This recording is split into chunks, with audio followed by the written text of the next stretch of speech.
시편 18편 1절부터 6절입니다. 나의 힘이신 여호와여, 내가 주를 사랑하나이다. 여호와는 나의 반석이시요 나의 요새시요 나를 건지시는 이시요 나의 하나님이시요 내가 그 안에 피할 나의 바위시요 나의 방패시요 나의 구원의 뿌리시요 나의 산성이시리로다. 내가 사랑받으실 여호와께 아뢰리니 내 원수들에게서 구원을 얻으리로다. 사망의 줄이 나를 얽고 불의의 창수가 나를 두렵게 하였으며 수월의 줄이 나를 두르고 사망의 올무가 내게 이르렀도다. 내가 환난 중에서 여호와께 아뢰며 나의 하나님께 부르짖었더니 그가 그의 성전에서 내 소리를 들으시며 그의 앞에서 나의 부르짖음이 그의 귀에 들렸도다. 아멘. 다윗의 시입니다. 이제 15 내외의 어린 소년 다윗이 아버지 심부름으로 전쟁터에 나갔습니다. 위에 형들 3명이 안부를 아버지께 묻기 위해서 막내 동생을 먹을 것과 함께 그 전쟁터에 보낸 거지요. 거기 가보니까 블레셋의 장수 골리앗이 40일 동안 밤낮으로 고래고래 소리 지르면서 하나님을 모독하고 이스라엘의 군대를 멸시하면서 욕을 했습니다. 아무도 골리앗의 그 하나님을 모독하는 소리를 들으면서 아무도 그와 싸울 생각을 하지 않습니다. 그래서 어린 다윗이 나섰습니다. 너는 칼과 단창으로 내게 나왔지만 나는 만군의 여호와의 이름으로 내가 모독하는 이스라엘 군대의 하나님으로 내 앞에 섰다. 골리앗에게 담대하게 선언하면서 구원하심이 칼과 창에 있지 않고 전쟁은 여호와께 속했다. 그런 선언과 함께 물맷돌로 다윗이 골리앗을 단 한 번에 제 앞에 쓰러뜨립니다. 그 전쟁은 이스라엘의 승리로 끝났고 어린 다윗은 이스라엘의 영웅이 되었습니다. 이 사건이 다윗에게는 불행의 시작이었습니다. 축복이 아니라 불행이 시작된 거죠. 그로부터 15년에서 18년 정도 다윗은 사울을 피해 도망 다닙니다. 오늘 우리가 읽은 시편 18편에는 다윗이 원수들과 사울의 손에서 건져주신 날, 다윗이 원수들과 사울의 손에서 건져주신 날에 쓴 시라고 이야기합니다. 이때가 언제일까요? 다윗이 사울이 다윗을 죽이려고 하는 사실은 누구나 다 알고 있습니다. 그러나 다윗에게 또 다른 원수가 있었을까 의문이 됩니다. 아마도 다윗에게 원수가 있었다는, 사울 외에 또 원수가 있었다는 것은 사무엘상 28장부터 30장까지 그때 그 사건이 아닌가 생각됩니다. 다윗이 시글락이라는 블레셋 가드의 성읍에 있었습니다. 블레셋 왕 아기스에게 충성을 맹세하고 그리고 정치적 망명을 해 이제 블레셋에 의탁합니다. 그때가 아닌가 생각됩니다. 본문 4절 5절 말씀을 보세요. 다윗 사망의 줄이 나를 얽어매고 불의의 창수가 나를 두렵게 하였으며 스올의 줄이 나를 두르고 사망의 올무가 내게 이르렀도다. 아마도 다윗은 사울을 피해 10수년을 도망 다니다가 갈 곳이 없으니까 드디어 블레셋 가드왕 아기스에게 정치적 망명을 하고 의탁합니다. 처참한 상황, 얼마나 처참한 상황인지 사망의 줄이 나를 두르고 불의의 창수가 나를 두렵게 하고 스올의 줄이 나를 두르고 사망의 올무가 내게 이르렀다. 절망적인 상황이 언제 끝날 수 없는 그런 상황 가운데 있습니다. 이때가 언제였을까? 아마도 다윗이 그 블레셋 왕 아기스에게 자기의 생명을 의탁했던 그때가 아닌가 생각됩니다. 그때 다윗은 아기스 왕에게 찾아가서 자기의 생명을 의탁하면서 이제 거기 정치적 망명을 했습니다. 도저히 그 스스로의 힘으로 그 위기를 극복할 수 있는 방법은 전혀 없었습니다. 결국 시글락이라는 성읍에서 1년 4개월 동안 이제 쥐죽은 듯이 고요하게 살았습니다. 여전히 블레셋 사람들은 다윗을 의심합니다. 가드 왕 아글론도 아기스도 이제 다윗을 의심합니다. 그래서 블레셋을 괴롭히는 아말렉의 성읍에 찾아가서 그 성을 정복하고 그 탈취물들을, 전리품들, 양과 소와 나귀와 낙타와 의복 같은 것들을 이제 하나도 쓰지 않고 아기스 왕에게 갖다 바칩니다. 이로써 사울을 피해 다녔던 다윗은 블레셋 왕의 신임을 조금은 받게 됩니다. 이제 좀 편안해질까 했더니 블레셋이 이스라엘과 전쟁을 계획하면서 아기스 왕이 다윗에게 찾아와 이번 전쟁에 내가 나와 함께하자. 이 전쟁에서 네 원수를 갚아라. 사울 왕을 죽여라. 그렇게 제안을 합니다. 블레셋 왕 아기스는 아직까지 다윗을 반신반의한 거지요. 블레셋이 이스라엘을 침략하는데 다윗을 사용하겠다는 이야기예요. 그런데 다윗은 어떻게 이스라엘을 전쟁하는데 사울을 치는데 동참하겠습니까? 다윗이 블레셋 왕에게 충성을 맹세했지만 이스라엘을 침략하고 사울을 죽이는 건 다른 문제잖아요. 사울을 죽일 것 같으면 굴에 도망 다닐 때 2번 사울을 죽일 기회가 있었을 때 그때 죽였을 것 아닙니까? 이런 극한 상황에서 다윗이 하나님 앞에 부르짖고 기도합니다. 6절 말씀 보세요. 환난 중에서 여호와께 아뢰며 나의 하나님께 부르짖었더니 그가 성전에서 내 소리를 들으시며 그의 앞에서 나의 부르짖음이 그의 귀에 들렸도다.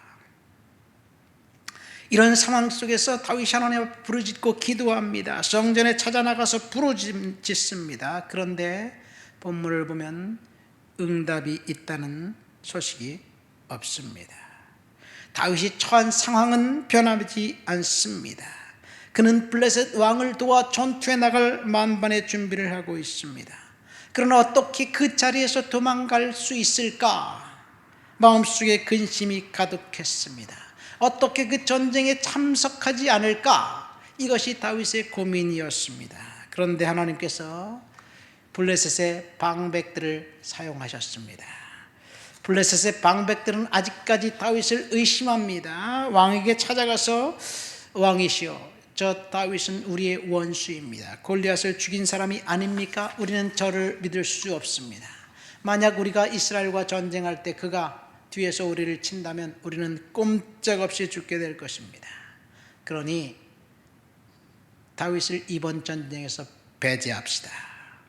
이 블레셋의 수령들이, 방백들이 이 왕에게 찾아가서 다윗을 배제하자고 그러는 거예요. 결국 아기스 왕은 블레셋 방백들의 이야기를 듣고 다윗에게 너는 블레셋 수령들에게 거슬러 보이게 하지 말아라. 이번 전쟁에 너는 집에 가서 쉬어라. 그렇게 이야기합니다. 이것이 하나님의 응답이었습니다. 다윗의 기도를 들어주신 것입니다. 우리들이 방법이 없을 때 우리가 할 수 있는 것은 기도하는 것밖에 없습니다. 다윗처럼 하나님께 부르짖고 기도해도 하나님이 응답해 주신다는 사인이 없습니다. 다윗에게 내가 네게 응답해 주겠다, 내가 너와 함께한다, 너는 이번 전쟁에서 나가지 않아도 된다, 이런 말씀한 것이 없습니다. 그러나 다윗은 기도했고 침묵하신 하나님을 신뢰했습니다. 우리들도 동일합니다. 아무리 기도해도 응답이 없을 때 우리가 할 수 있는 방법은 하나님을 신뢰하는 것밖에 없습니다. 절망하고 낙심하지 마시기를 예수님의 이름으로 축원드립니다. 1절 말씀 보세요. 하나님 앞에서 극심한 시기에 다윗이 뭐라고 고백합니까? 하나님을 사랑한다고 고백합니다. 1절 말씀에 응답 없는 하나님을, 침묵하신 하나님을 사랑했습니다. 다윗이 뭐라고 고백합니까? 나의 힘이신 여호와여 내가 주를 사랑합니다. 이렇게 고백합니다. 다윗은 계속해서 기도했고 하나님은 침묵하셨습니다. 다윗은 당하고 있었던 환난은 결코 변하지 않았습니다. 원수의 공격은 집요했고 상황은 바뀔 기미가 보이지 않았습니다. 그래도 다윗은 낙심하지 않았습니다. 다윗은 계속해서 하나님 앞에 부르짖었습니다. 드디어 때가 되자 하나님이 일하셨습니다. 다윗이 전혀 생각지 못했던 방법을 하나님이 일하셨습니다. 하나님의 방법은 블레셋의 방백들로 하여금 다윗을 견제하게 한 것, 그리고 다윗을 그 자리에서 제거해버린 것이었습니다. 이것이 하나님의 섭리였고 응답이었습니다. 다윗은 이스라엘과 직접 부딪혀 전쟁하지 않아도 되게 되었습니다. 그러나 이것이 끝이 아니었습니다. 다윗이 시글락에 돌아와 보니까 성은 불탔고 사람들은 한 명도 없이 감쪽같이 증발해 버렸습니다. 아무도 없었습니다. 새벽 동트기 전 가장 어둠이 짙다는 말이 있듯이 가장 다윗의 인생에서 처참한 위기가 닥쳤습니다. 그들이 어디로 끌려갔는지 아무도 모릅니다. 성경은 이때 상황을 이렇게 기록하고 있습니다.